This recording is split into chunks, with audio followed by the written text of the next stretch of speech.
But then it's order here, trying to Wait, let's figure get out what's into going to go. It's going match. to be a black start. And again, shout out Indeed. to Soho. You can see the beautiful spectator view where we can see both players' cards on the screen at the same time. You've got the black-green Nurg going up against just the pure black Ouroboros. Let's go. And the special background. That's right. Ooh, quick oblit on the Iris there. No gain. And if you're going to do it, you have to do it basically immediately. You want to devalue the Iris as much as possible. The longer you wait, the less valuable that becomes. Yeah, but you also look at Kuran's hand over there. Nothing but destroy cards. So yeah, gotta spend that early on because he only has one unit. So now he's just basically got to wait until he can build up that 6 for the Tyrant.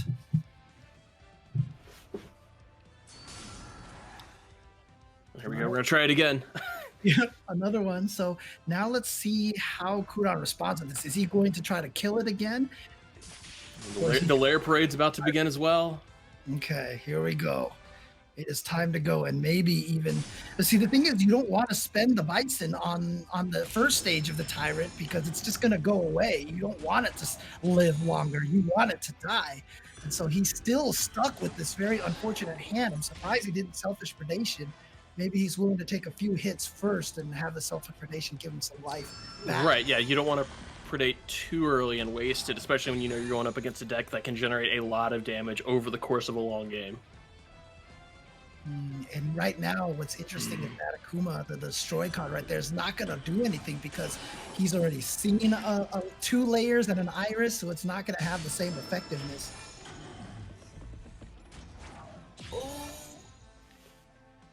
Actually, yeah, he thought about it before using that Hake. I believe that's the only Hake in the deck. It is, yeah. It's just the one, but it's fast cycle if nothing else. Yeah, but look at this hand from Kuran right now. This is not going well for him because he's got nothing but action cards. And he is kind of in a trouble situation right now. So RNG is not being on Kuran's favor right now. Now he can use Malice to to load up the yard here in a minute.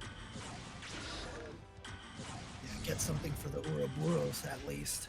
And that was an interesting time to try and pull a unit out with the board full, just the fail to find, but just to spend the MP and continue accelerating and drawing cards. Now at this point, just thinking about whether he wants to respond, he does. So he gives the free MP. So now we're gonna have an agility flying. Well, he's already agility, but a flying combo here. So this is scary now because obviously the Greek Black deck, he's not gonna have any way to eliminate that threat. And Spike Watch, not even ready yet. Probably close to ready yet for the 12 damage. That's gonna go. I'm just gonna have to fire it. Ooh. And what an interesting turnaround. It started in this fortunate situation for Kuran, but it now is totally in his favor. The strong splits everywhere, constantly. We are seeing crazy splits all over this tournament. Everywhere, all the time. Gonna have a hard time here. Oh yeah. Yes. And you can see Kuran a little frustrated there. Wipes his hands. He knows it's gonna be tight to get back in this. Gonna have to fire whatever you got. And Chun-Li's about to come to follow up as well. Oh boy. So he can Sigma's memory, but no response. He is not going to get the 2 MP in time to stave that off. And there you go. Here we go. And it is the Rikoha, yeah. And Kuran has switched decks off of the Uro on to GDI. Yeah, I like this choice. We talked about it a lot, and obviously I have a lot of feelings about it. But obviously red GDI does hurt purple a lot. And what a starting hand for Kuran. He's got a Penguin and 2 Isuns. Now, Isun, of course, does 2 splash damage every time something grows. So Penguin, Isun is just going to do a lot of little extra damage. That's 6 damage right off the bat. Just ready to go at a moment's notice, yeah. Ooh, there was the temptation to play again. And of course, eliminates a card completely, but drops your max MP down by 2. but would also be a nice way to get that 6 damage big burst off the board just by jamming him and forcing him to have to deal with it. Okay, gonna take out the penguin like that actually and gain some of that. So kind of a good situation. So plays the Isun right away without anything on the board to kill. Now we're going to trigger the black aura. Of course, is going to slow the opponent down and increase the attack damage of your own units. But it doesn't have any units out there right now. Got nothing on there. Double agility. And goodbye. Nicely done. Clears that board out. Mm-hmm. Very clean. Axle for the Eastern trigger growth on right now. Don't axle that again. That's not going to go well for you. Okay.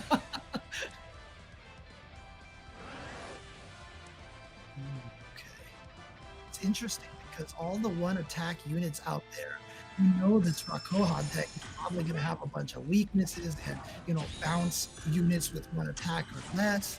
So it's kind of an interesting situation here to play these one attack units against us. Pretty awkward hand here, though, for Raia. Yeah. Like you can make some plays here. Just using the Nevin to take out the penguin. That's a really nice play actually. Before the penguin starts shielding up. So that's 2 penguins down without too much punishment out of it. And building a Nevin is really nice. And here comes the GDI. It got axled and then GDI did the thing. So that's a rough situation there. Yeah. The Isun coming in there. Actually, I'm not even sure the Isun did any damage. No, it didn't. And the Soul's Return in hand. He's thinking about brainwashing the Nevin, and there it goes. Yeah. No responses to that. That Nevin is gone. I'm just going to cycle here. Little chip damage, but mainly the cycle. Just using that free MP. Now the Sun Goddess. I will take a second Nevin. Yeah, I'm just trying to see right now. The Sun Goddess might come into play over here to try to, you know, reduce the damage of that Nevin. Yeah, and it feels like things have really swung towards Raia here. Able to maintain early control, didn't panic when the board was against him, and now is in a really good spot to be able to lock out here with the art going forward. And then the Ken just annihilating the brainwashed Nevin. Uh-oh. So Kuran now back with a full board, but nothing but action cards in his hand. He's got a Rashid down there that's ready to go. But again, this whole deck on Raia's side, its whole point is just to stall you bouncing towards the Ken. To the EX pocket. That's a 6 MP unit. Denying the full 6. Yeah. Yeah, and so he's just waiting now. He's gonna get that X Hunter eventually. So he's actually feeling good right now. I think that Raia's in a really good position right now. He really is. It's he did exactly what the game plan is, which is maintain control of the board. This is a purple deck that isn't quite as vulnerable to the spread damage in a lot of ways, because it's much more of a control heavy shell. And now that Rakoha is established, it's online and can be triggered basically at a moment's notice, only being 5 away here on the AP. Look at this at the bottom of the screen here. We've got the Sun Goddess, we've got 2 Grizzled Veterans, and we've got the GDI on deck. First, playing the Sun Goddess, and then GDI, and then a couple of Grizzled Veterans, I feel like could take out an X-Hunters pretty quickly. Here we go. He plays the Sun Goddess now, and Raia still doesn't have the Hunters in his hand. Gonna take a look, go fishing. Didn't quite get it, but has the Rakoha ready for the next answer. Yeah. Down to 5 cards left, so it's gonna be showing up soon.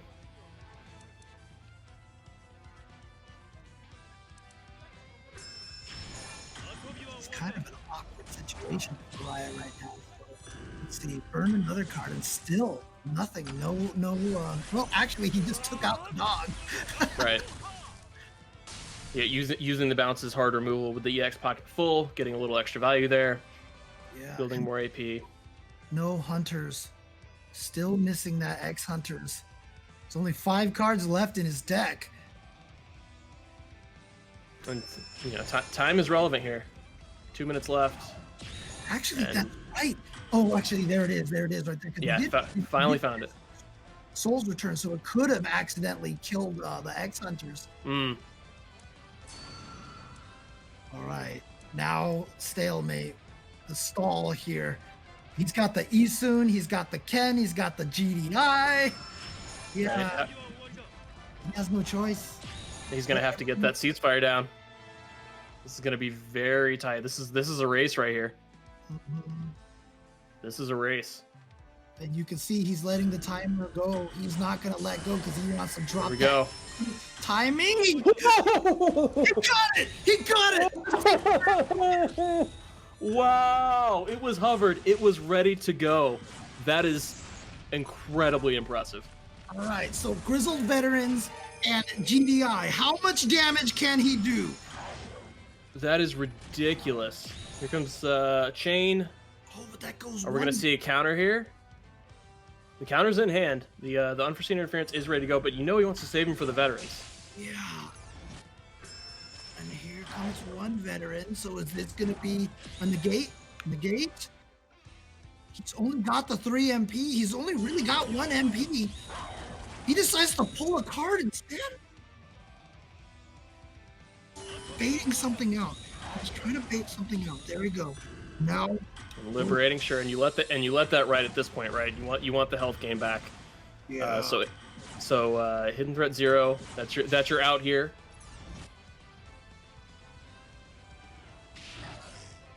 And even just one hit here worth a lot. And it's nice that he has the agility. Second hit. There you go. Okay. And like you said, it's 0 now. It's all on that 0.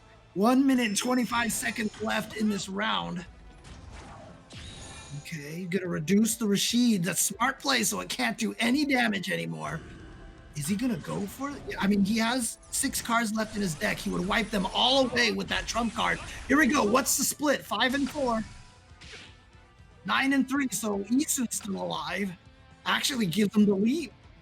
That's right, and 0 is live now. Okay. Gonna And there's no more Rikohas. Yeah, but now Isun basically use the ender block. Oh, Yeah. Play. And now it's all up to the 0. That's all he's got. He's got that all he's and got. a massive skullduggery waiting there to potentially bounce a problem unit on his head. But if you look at Kuran, he's got a Yukimura, he's got 2 Rashids, he's still got that Ken. I don't know if there's much that he could do. Oh, he eliminated that, but I mean, is it enough? Ooh. GDI coming in. Oh, yeah. And that's it. Yep. That's it. Nothing. You see the disappointment for Raia. Well, we're getting to game 3, and you can't ask for more than that. That's exciting. Yeah, but that means then that this GDI is no longer playable by Kuran, and he's gonna have to go back to the previous The deck. Uro. Yeah. So it's gonna be Uro versus Rikoha here, game 3. Game number 1, match number 1, and we're going to a game 3. This is what we want to see, ladies and gentlemen. Absolutely. Give me as much spicy Teppen action as we can get. One of my favorite aspects of this game, and we've seen that in play already a couple of times. All right, for a trip to the finals in Teppen Worlds 2020, Game 3, Kuran, Raia, Ouroboros versus Rikoha. 2 decks that have certainly seen the very highs of what's possible in this game. And kind of an odd situation here for Raia to start. You look at the hand that he has.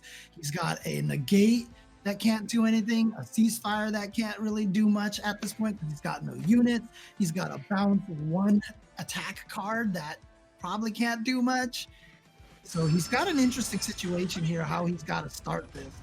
So he's just going to burn this card. This card essentially is going to do nothing. Yep. He's just burning it. But he's got a skullduggery now, which he could use right here if we have a reaction. But you look at Kuran's deck, he has nothing that he needs to react with. Yeah, no, he's probably perfectly content for that to go off. And to be honest with you, Kuran doesn't have a great hand right now either, because he's got an Obliterate, and a Rebel's Memories, which are all designed to kill things, and Raia has nothing to kill. And nor will he have anything, at least anything important to kill for quite some time. Well, there is the Brainwash there, so that might have to come into play. Respond to the Brainwash to steal the Magala and steal the healing power. There's a pretty good answer to Brainwash in hand, though. Yeah. Your favorite card. Not going to talk about that. Your favorite card in this game. Yeah, here we go. Yeah, All there right. it is. And guess what? Oh, look at that. But he does have... Oh, he got obliterated just to get it out of his hand. Okay. I wouldn't be opposed to that. You always forget that Obliterate can kill your own cards. That's right. So now, the Obliterate was, maybe that was the play though, because like the life isn't relevant, but the predation you can cycle later for 1, right? Whereas the 6, and you're not under any pressure right now, and you get it out of your hand. that Skullduggery, however, was a big tell, I think, for Kuran, because you wouldn't want to play Skullduggery in that situation and drop it into his hand unless the hand that Raia has doesn't have any units. You can tell he's cycling cards. However, very aggressively cycling cards, and now the Magala has flipped. The Brainwash has already been burned. This is a bad situation for Raia, depending on what cards come next. Yeah. Sometimes, like I said, the RNG is just a brutal mistress in this game.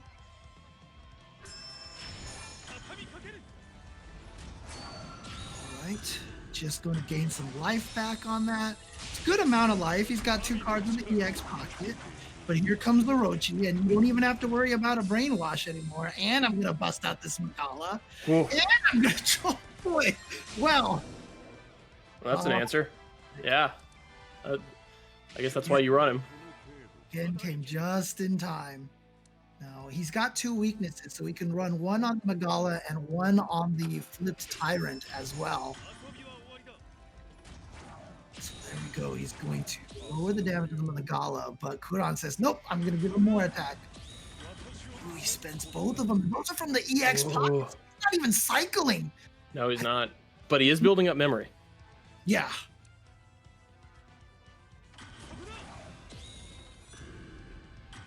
Okay.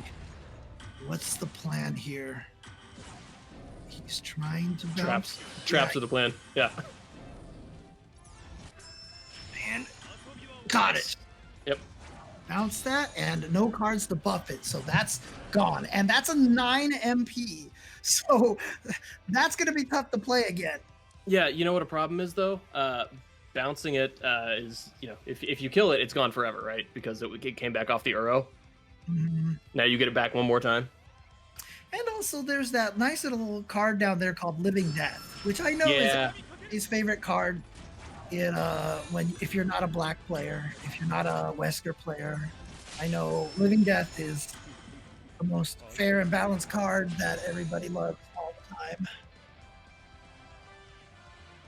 But Kuran actually now has a really unfortunate hand. This is kind of not good,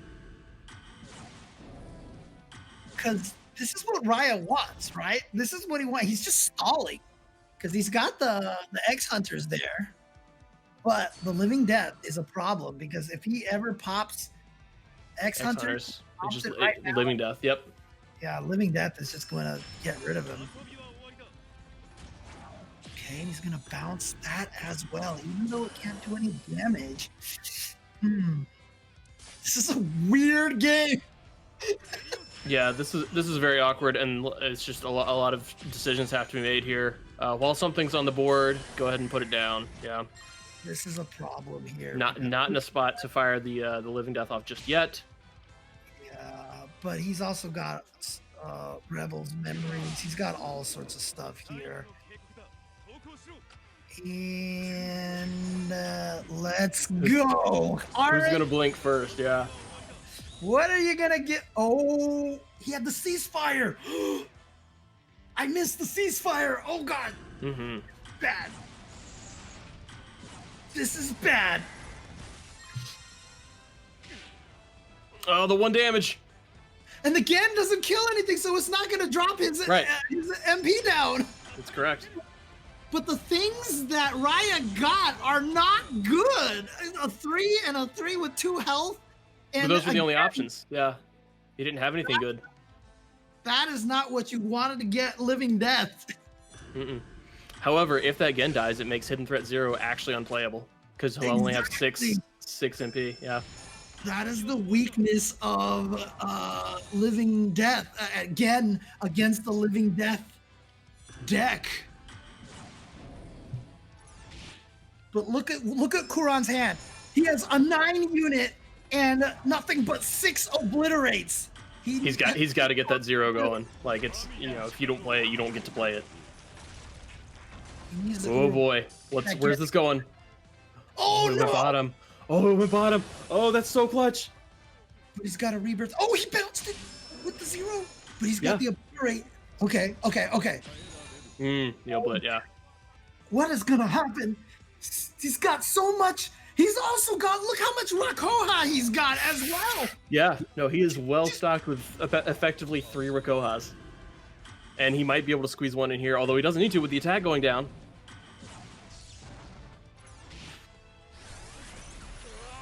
And he's just gonna kill it anyway. He's gonna fire 1 off just to get I mean, why not? here. What are you holding on? Look how slow that hand is now. Yeah, Kuran has, I mean, he's got that rebirth here. Rebirth is basically his only chance right now. Mm-hmm. But with the Nevin plus the Hell, like plenty of action here still for Raia. Okay, he gave him some free MP. What's he gonna do with this MP? He's going to fate that card. But think about countering. Is he gonna be able to get? Oh, he has another one. Okay. I was like, is he gonna be able to get anything to deal with that? Here's the thing. He's got 1 card left in the deck. And 0 cards left. The only unit. Oh yeah, he's got a Nevin. Oh, actually, he's got plenty of units because that obviously can resonate out and do.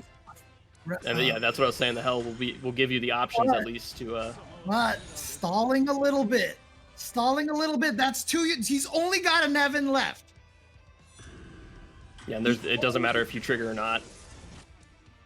He only has Nevin left, and oh god. But time is now relevant, right? We're getting close to 1 minute. That's not gonna that doesn't help at all push the clock, right? You hit the worst possible thing. But he's got a selfish predation, and there's no negates in Raia's hand, so that's gonna give him 7 health back. So push him to 10. No negates, but he does have a Soul's Return. Oh, we can't play the Soul's Return now though. Yeah. Can't play that Soul's Return. Because he's stuck at 6. Oh. Stuck at 6. This is going to be very interesting. And, he's got the hard cap. Actually, things are turning around here for Kuran. A little healing, though, off the Nevin. Yeah. Both players healing up. But if Nevin dies, that's it. And I don't think there's any way he can prevent that from happening. That's his last unit. There it is. But he gets the Rakoha here. Now he's counting on the fact that Kuran has no more units. But Kuran has 1 Magala sitting there. That Magala's everything. Oh, actually, he has a rebirth. He's got the rebirth. Yeah. Can't play the Soul's Return. Oh, that's so brutal. And it's the agility. And he's got weakness and he can't do any damage. But he can buff it. Oh, the buff. Ooh. Oh, it's gone. It's gone. It's gone. Oh no. He's not gonna have time. Oh, he's not gonna have time. He needs that Magala. There's nothing left. He's not gonna have time. There's no way. And there's only 17 seconds left. As soon as you put it down, it's gone. You got yeah, that's right.